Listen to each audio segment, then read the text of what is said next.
Good afternoon, everyone, and welcome to this week's PMI Friday webinar, Getting Your Work to Work Well with Barry Byrne. My name is Rich Seddon, and I'll be facilitating the session today, which includes running the Q&A desk. The Q&A button can be found in your control panel, and we'll be using it throughout the presentation. So please do post your questions, and I'll put them to Barry during the webinar. Today's webinar is being broadcast live on Facebook and LinkedIn, as well as being recorded. We'll send everyone that's registered an email early next week with a full recording to both the audio and the presentation.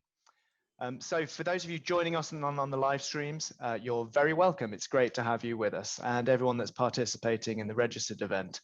Fabulous to see so many past and present clients.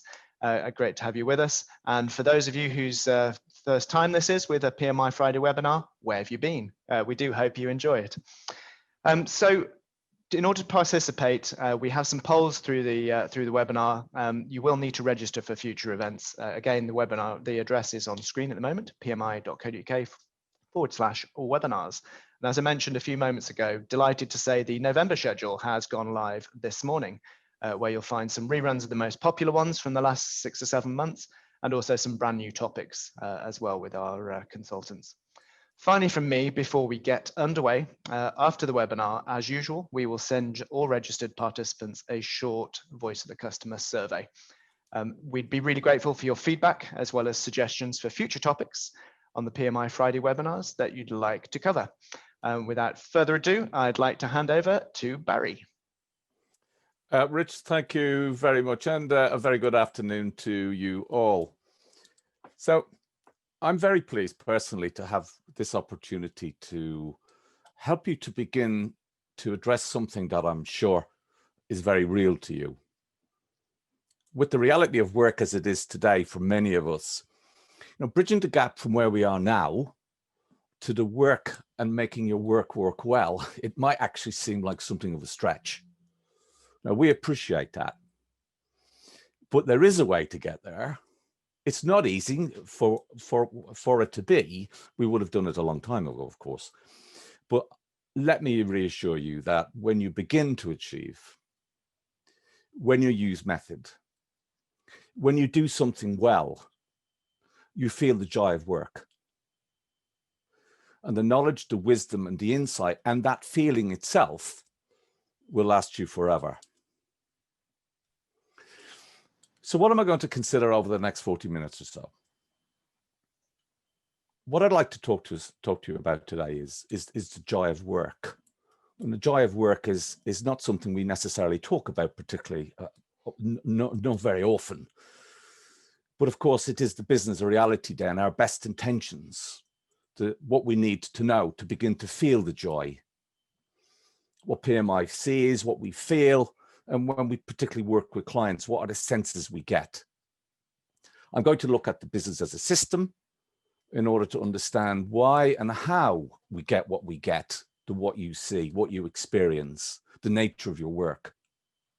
I'm going to focus on one key element of that system, though, and it's an extremely important element, and that is the one of interdependency. This white space that some of you may have heard about. And essentially, I want to highlight the key requirements of top, middle, and supervisory management working well within any system. And finally, I want to offer you guidance on the things you should start doing in order to take you out of the chaos that I hear you talking about often. Essentially, things that any leader in a system should begin to practice. Now, as Rich has already mentioned, there's a chat function there, so I'd be very pleased if you use the chat function in order to engage with me. As you can tell, Rich is my wingman, and he's very well placed, and he's more than capable to make that happen, including putting me right. We're all in safe hands here. Excellent, thank you. So the question is, are we feeling the joy of work in our everyday? And I suppose chance would be a fine thing. Getting the work to work well may be an ambition. Getting to work at all, in many cases, just might well be considered an achievement. I know that, I've been there. This may not necessarily be reassuring to you. but a significant proportion of the organization's problems we see are a result of the shortcomings and flaws in the system and processes that are in place today. But the question is, what does that mean to you? Well, it may well be today that your primary job probably feels like it's one to solve problems, to firefight, to manage surprises. And God knows how many surprises do we see and experience, when actually we know and appreciate that there must be something better out there. So what is the reality? Many businesses survive, deliver, achieve, often because of the heroics of the people who work in that system. And it's pretty clear to us that the effort, it may be hidden, unseen, unknown. Firefighting dominates, heroes are worshipped, or it actually becomes an expectation. It's just how we do work around here. But for all of our best intentions, as Deming said, the best intentions of our people may ruin this company. And why would he say that? Well, best intentions are very helpful. There is no question, but in themselves, they're insufficient. What we need to know is what to do. Not knowing what to do, but still doing stuff, confusing activity with improvement, which is very common, without understanding and appreciating what is actually going on, leads to this thing called tampering. And tampering, sadly, inevitably makes the problem worse. So what do PMI hear, see, feel when we're working with clients, when we're out in the field, when we're asking this question about what's it like around here? Where's the joy in the work? And I have to say that the conversations are often peppered with these sort of expressions. One specifically, it's chaos. Chaos. And chaos is the property of a complex system whose behavior is so unpredictable as to appear random. Now, they are important expressions. It's this unpredictability, the not knowing, the surprises being caught out that makes often the joy of working one of discomfort. So it's what we see and it's what we hear. These sort of expressions: disarray, disorganization, confusion, disorder, rampant variation, if we can appreciate that every process inherently has inherent variation in it.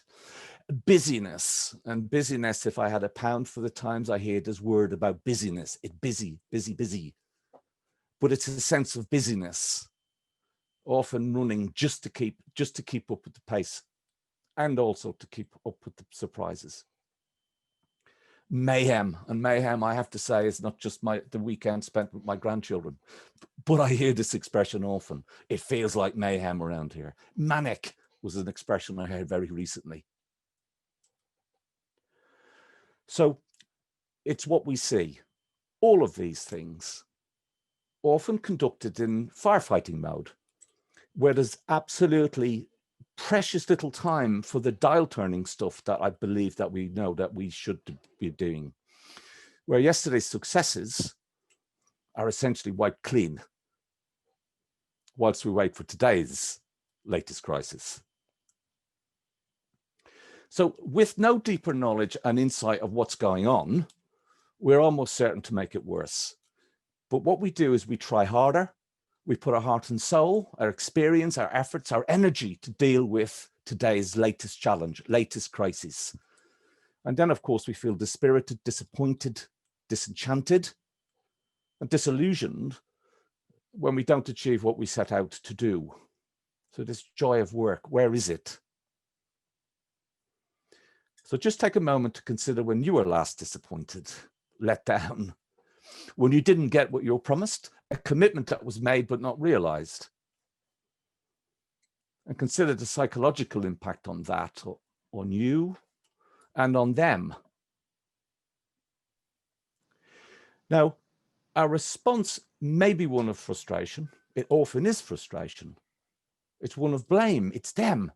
If only they did X, Y, and Z, this place would be so much better. Very common expression. Dysfunctional, disjointed, suboptimal, blame, silo.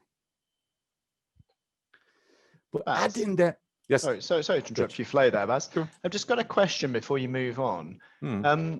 The question's from Thomas, and it's do you see these characteristics that you're describing in any particular type or size of organization in your experience, Barry? No, it is spread far and wide. Okay, and by industry too, would you say? Indeed, by sector, by industry, by function. There's a very common language that connects us all, and it's this sort of language. Okay, great. Thanks, Thomas. Thanks, Baz. So I've mentioned the things that people tell us, and I'll also reference to the things that we may not be told, but may actually underpin a lot of the sensation, the feeling, this emotion. And if there is fear in an organization, fear tends to maintain the status quo. As a consequence of that, stifling the type of changes that we're really looking to deploy for business transformation to make our work better. This fear of getting it wrong, of failing, limiting further our ability to generate new thinking or ideas. The fear of not knowing. The waste to organizations due to this unpredictability, the state that we find ourselves in is incalculable. It's unknown and unknowable. So, as I said before, I'm interested in your experiences, so please use the chat box to comment. Consider for a moment when you last felt the joy of work, this accomplishment of something, the realization that you did something well. Baz, hot off the press here, first comment in on that note from Kira. Your list resonates. Would you also add trust/mistrust to that list? I certainly would, and in terms of trust and fear, I think they're inextricably linked. Okay. I absolutely would add trust in there. And yes, I would agree with Kira. Thank you, Kira. Okay, and fear is one of the consequences, I guess. And fear is an outcome. Fear is a consequence of that trust, a lack of trust. Great. Yeah. Thanks, Baz. Thanks, Kira. So, work can be enlightening and it can be exciting, or it could be discomforting and despairing. And the question for us then is, how do we get more of the former and less of the latter?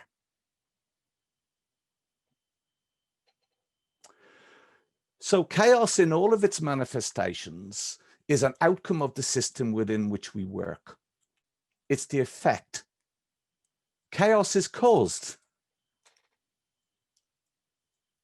The only way for us to move forward is to generate greater knowledge and insight into the outcomes that we see and the systems and processes that generate it.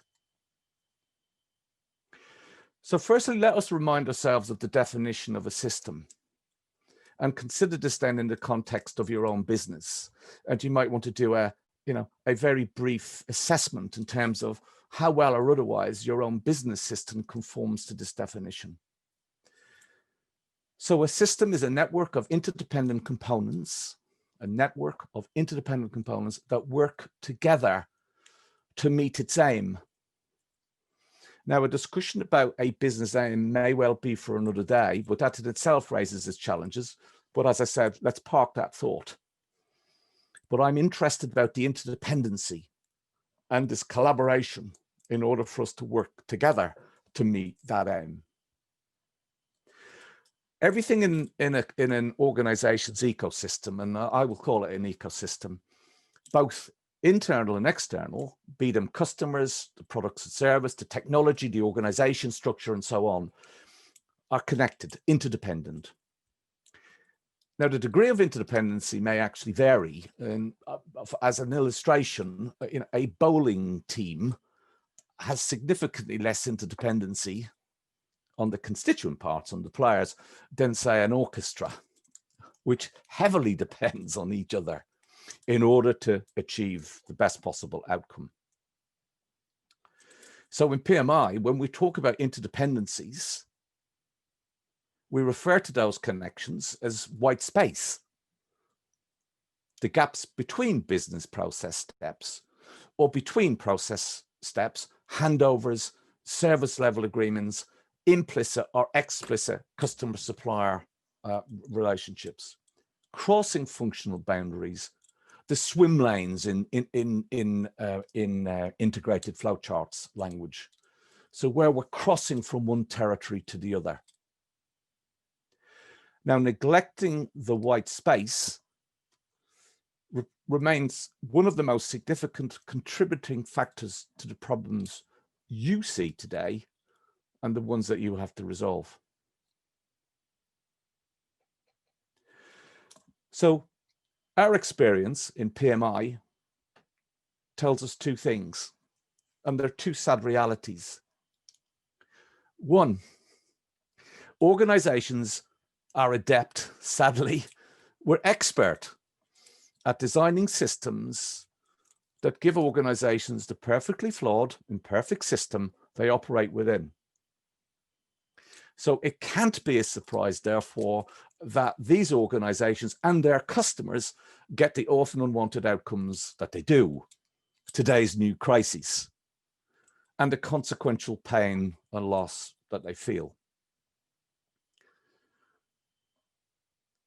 The second element is the reality that all of the empowered, motivated, self-directed, incentivized, accountable, re-engineered, reinvented people that you have, as many as you can muster, actually cannot compensate for a dysfunctional system.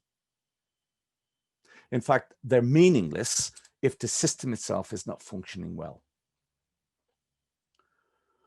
Too much time spent fixing people who are not broken and not enough time fixing organizational systems that are broken may well be one of the indicators of where we stand today.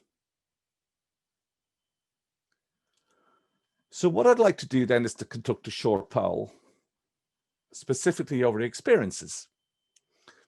And the question is this: is your organization, one, managed by functional silos?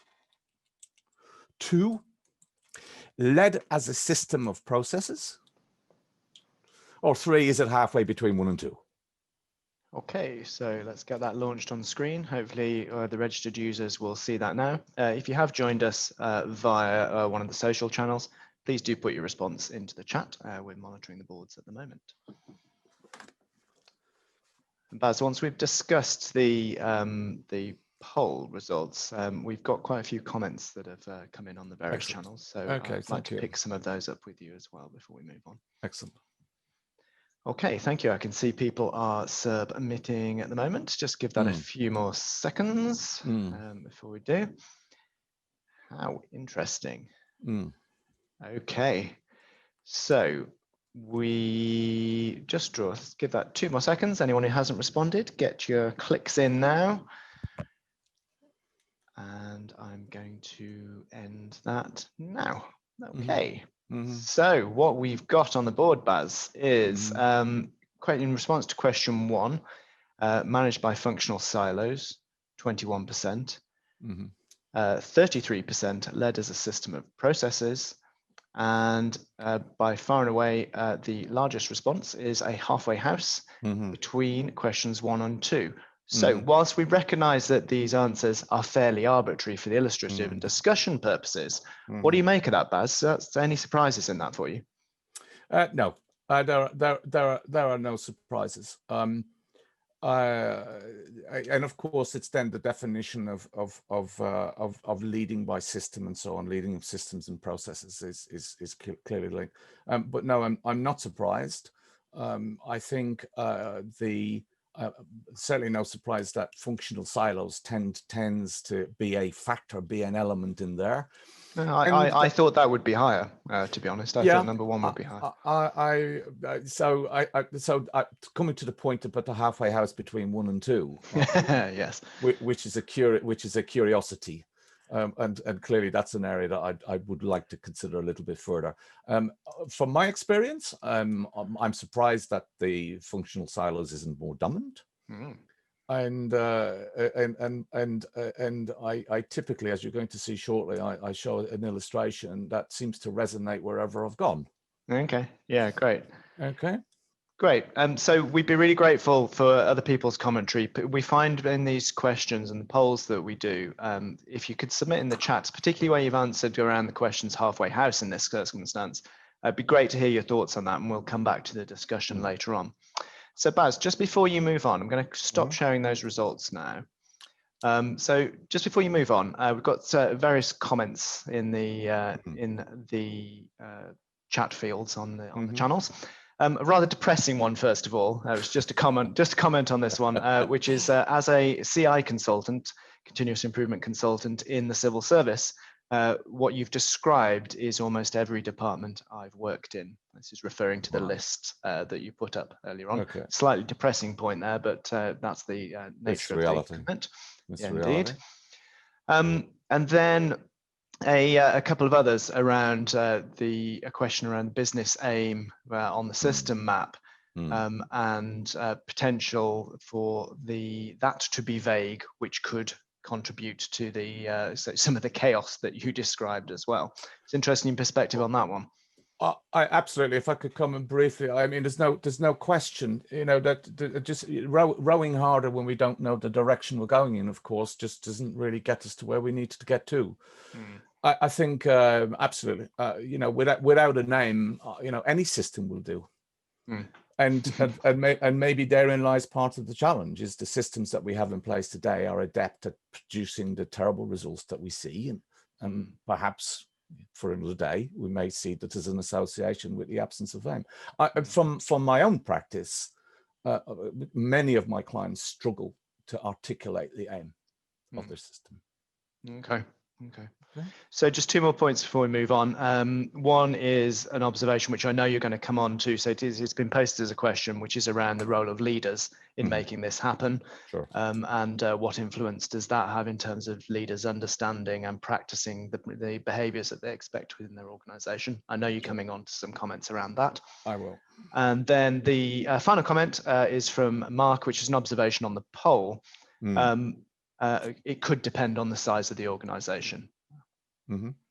In terms of the responses to that. So yeah, I think that's very true, Mark. And yes, absolutely. Cool. Thank you very much, everyone, for your comments. Please do keep them coming, and I shall get out of your way, Baz. Thanks. Cheers, Rich. Thank you.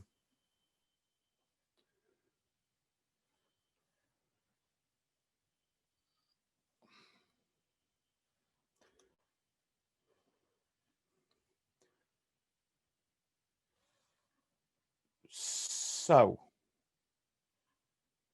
how often does it feel like this?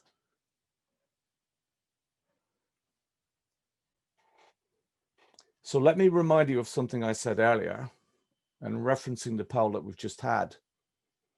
A system is a network of interdependent components working together to meet the aim. Your individual, group, functional efforts are interdependent, collaborative, but must not be competitive. And I get a sense that it's a competition. Managers often recognize and understand the benefits of cooperation and the losses from competition. But don't forget, turf protection comes in there. Between people, groups, functions. But just understanding the benefits themselves of cooperation is again insufficient. We really need to understand the connections themselves. Now, it's fair to say that the landscape that we're painting, it may not be the prettiest just now, but it can be changed. We know it can be changed. The question is, who's going to free us of the straitjacket we may find ourselves in? Who's going to enable that change? And by what means?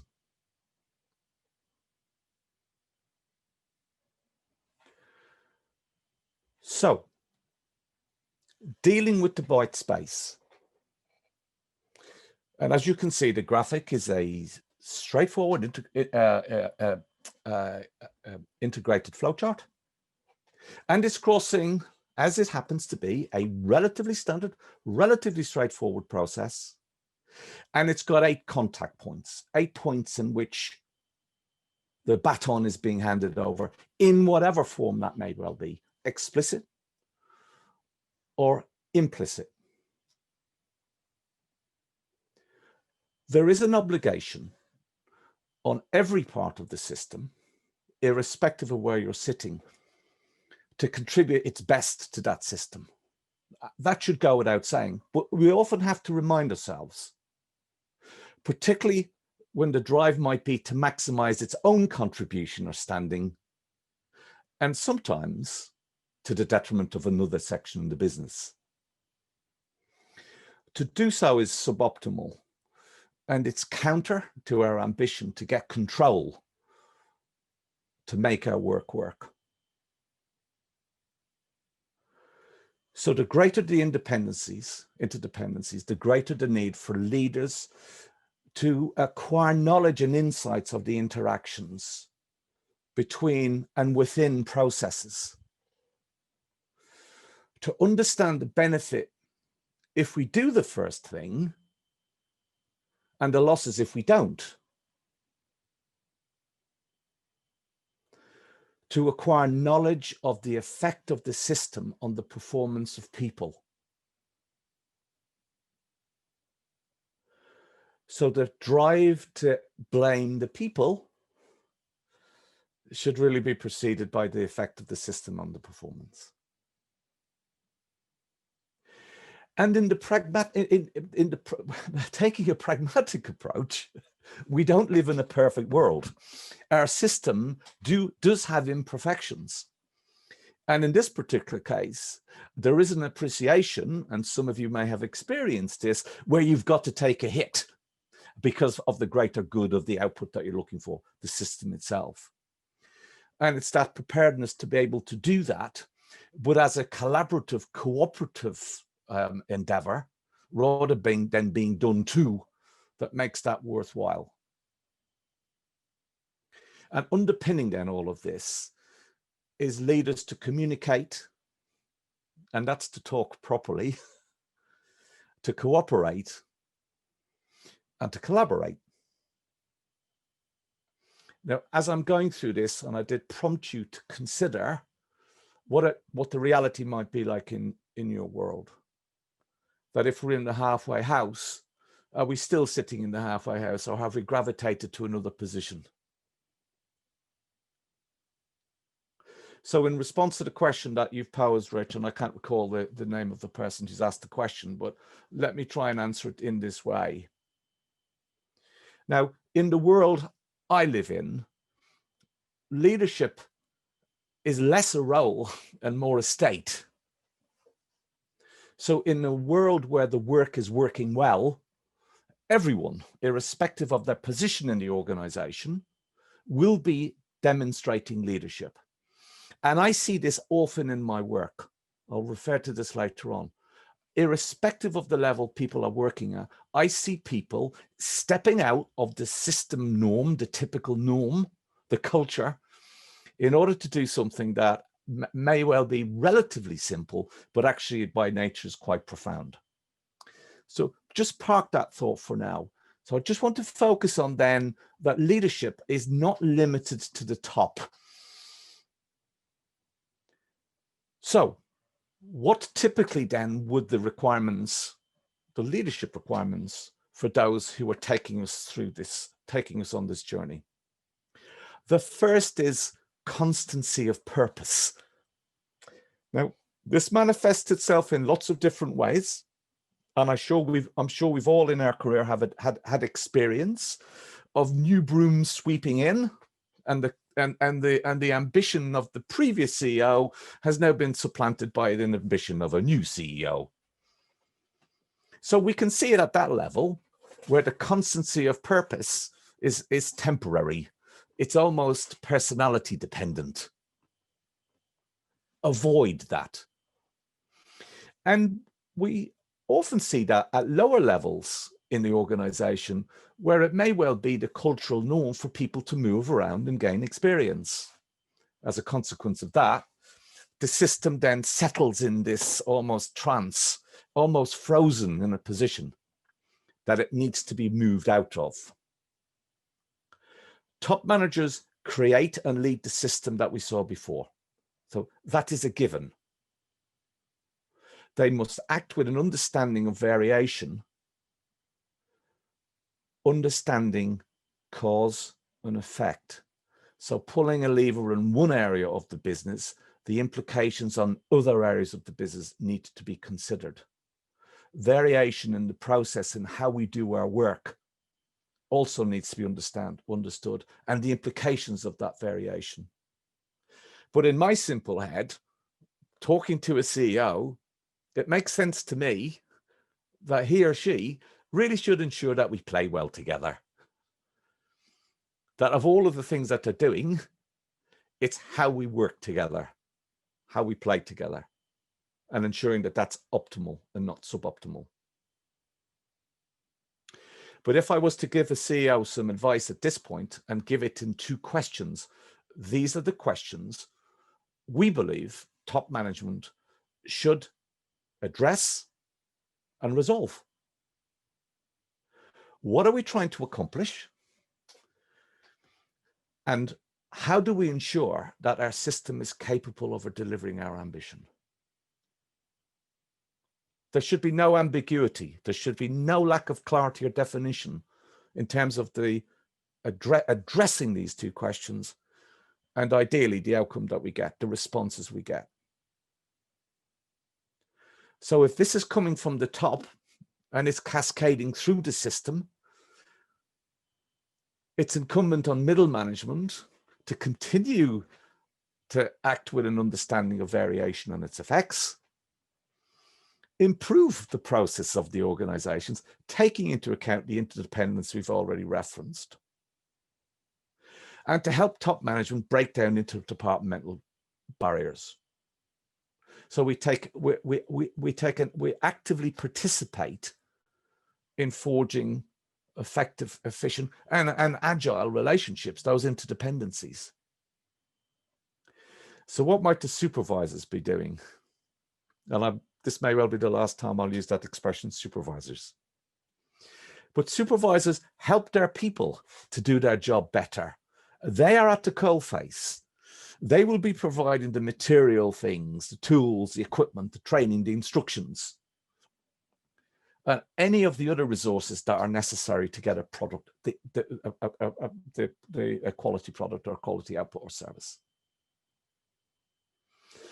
But in the world of getting your work to work better, supervisors really need to take on a new role. And that role is less of a judge or an overseer and more of a coach and a teacher, to enable people to do the work that we know needs to be done.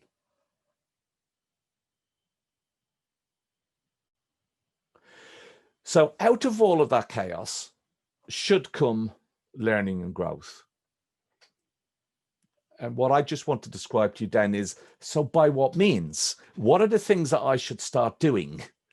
How should I be doing those in order for me to move away from this sense of, in some cases, people have described it as helplessness. I'm trapped in this vicious circle, never achieving, just running very fast and to keep still. So ask questions for knowledge and insight.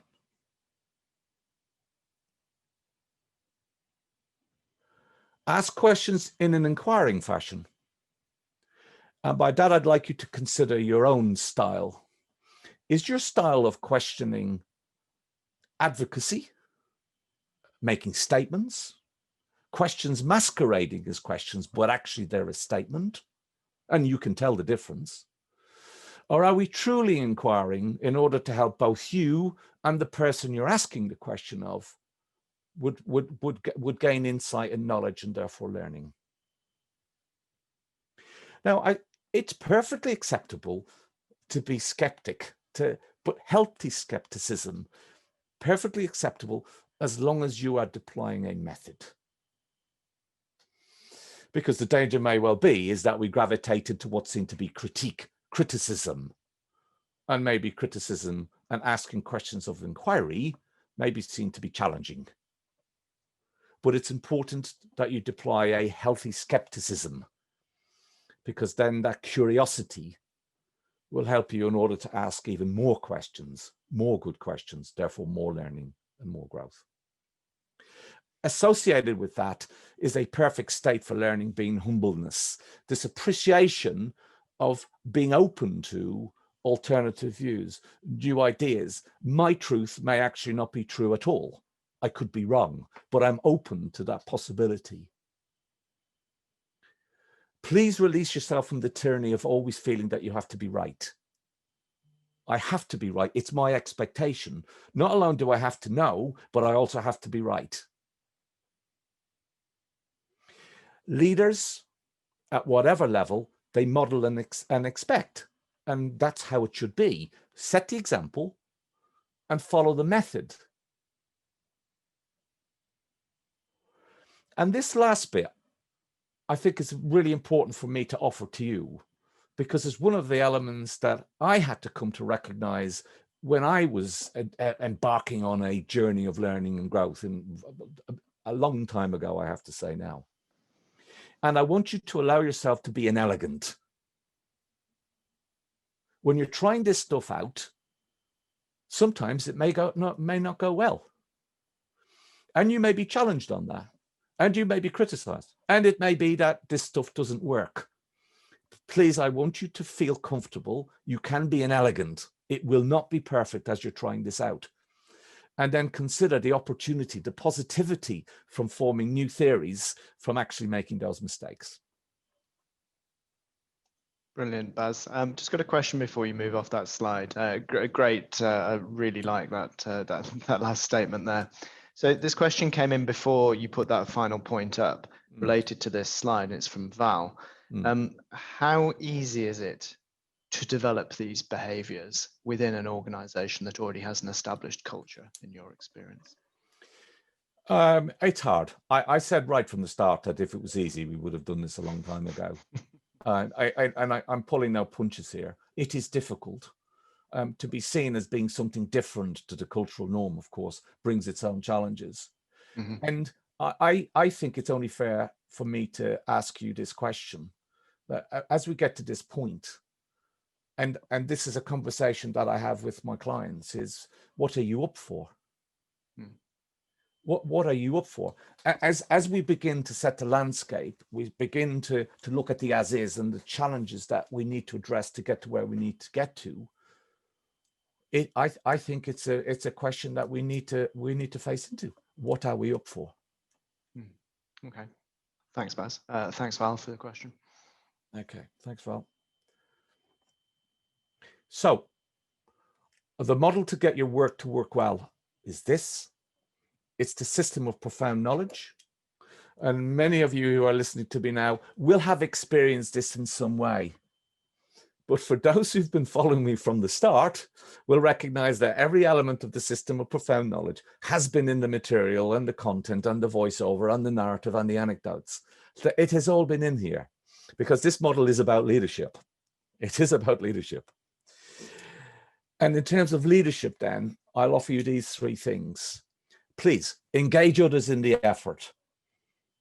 And this is our efforts, our attempts, Rich, to address the point that Val was making before, the question Val was making, is engage, reach out, because you won't be alone.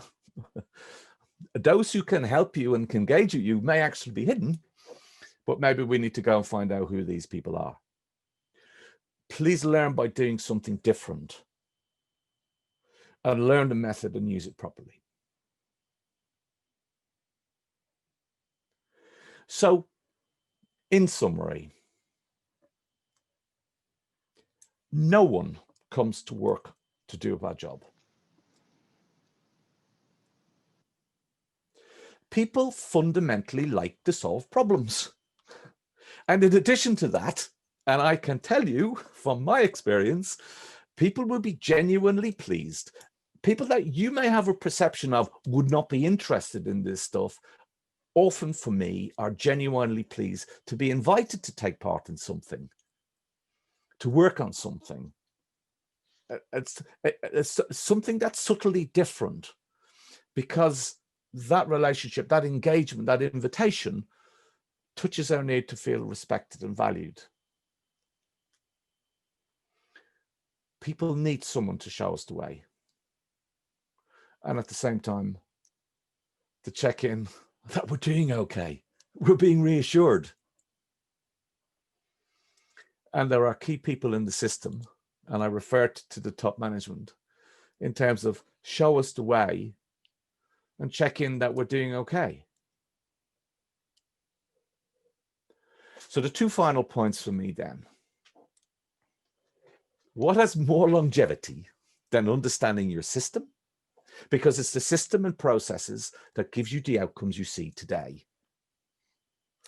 And if we can understand that and understand root cause, we'll help our people to give their best. You can reflect on how well we enable our people to give their best. And for you, personally, it's a learning journey. Learning is perpetual. I can absolutely demonstrate that. It's perpetual. And once you begin it, wherever you go, whoever you work for, whatever you do, that learning can't be taken away from you. And for me, you can be confident that it puts the joy back into your work. Thanks, Baz. We have got a plethora of questions, and we've got some time to deal with them, so please do keep them coming. Big bunch I've been collecting as we've been going through. Mm-hmm. One is around the end-to-end challenge that you described, and specifically in terms of how to approach some of the methods that you've been discussing. Would it be correct to assume that you don't need to tackle the end-to-end all in one go? Again, it depends on the scale of the organization. The bigger the organization, the less so you would do that. Mm-hmm. So no, I wouldn't. We can make a measured judgment on the critical areas of the process itself, which allows us to prioritize. But I think, frankly, as a starting point, I would not consider end to end. Okay, great. One's around the one here from Moses, the related to the white space question earlier on. Is it correct to interpret your description of white space as being the space between process handoffs and potentially functional organizations and functions? So it's a multiplicity of those sort of connections. I think if for those who are comfortable with the principle of flow charting, and I think the majority of our listeners will be, typically it's the lines that connect the boxes.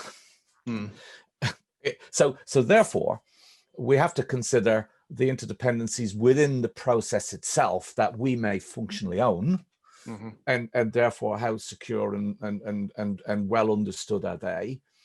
And then the additional complication, the additional political landscape that we're moving in is where we cross functional boundaries, still having that interconnection between one box and another, but we've added additional complexity in there. So it's a myriad of different things. We see that as project handovers. We see that as service level agreements. We see that as as a customer customer specification. We may see something very explicit, or we may see something more implicit. But I suppose if we were just to consider, if we removed all of the boxes from a flowchart, we're left with lots of lines. Yeah, it's that essentially that we would describe as whiteface. In fact, someone described to me last week that they recognized when we talked in this way, that they recognized that their job was to expedite, and they were expediting through all of these white spaces and wondered why, and they now realized why their job was so complicated. Okay, interesting. Thanks, Baz. So a couple more before we wrap up. One is an observation, and apologies, I've lost the name on the list of, you've been very popular with comments and questions this afternoon. I've lost the name already. So this was an observation around someone that attended a recent Agile course, and was surprised to find that from the outset, the people element was described as the most important. But the observation is that often doesn't reflect reality. What would your comment be on that, Baz? I think that's very true, and it's good to see that they did focus on people and the social, emotional, and political realities of life. So whoever made the comment, I would concur with that entirely. And it's interesting because often I see the cultural, people, social, SEP, social, political realities ignored. So we know from our work, and certainly from my work, both in consulting terms and in business, through the latter stages of my career, the majority of my work was in terms of how we worked together. How did we relate together?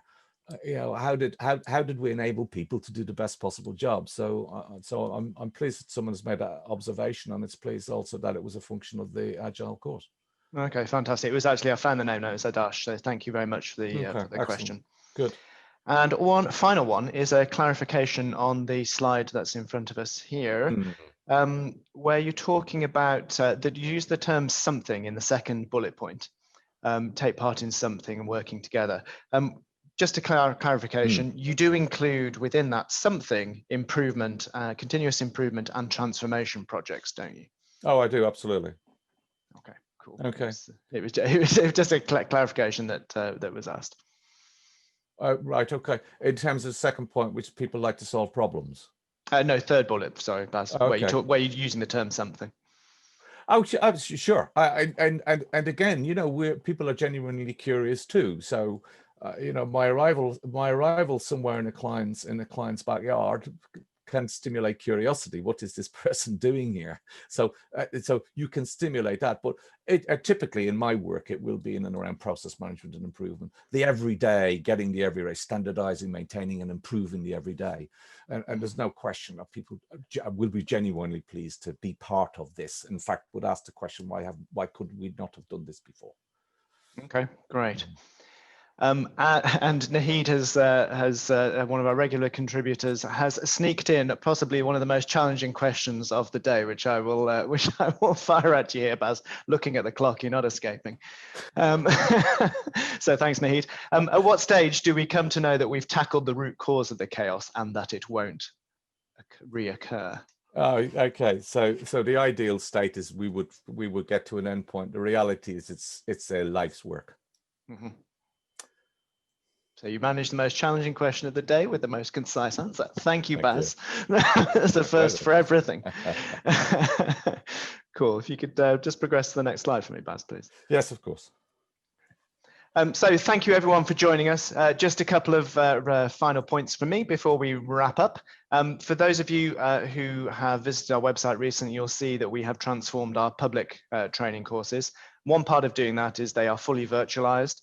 Every delegate that attends a public training course books on, regardless of whether it's a personal booking or a corporate booking. We're sending the latest Apple iPad to you to use during the virtual classroom, and then it's yours to keep. You can find out more on our training pages.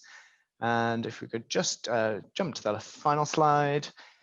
I feel like I'm in one of the government's daily coronavirus briefings here. So next slide, please. This one. Thank you for joining us, everyone. As I mentioned at the outset, we have launched the November schedule today based on your feedback and some great new ones in there as well. which the schedule is now available and they can be booked online.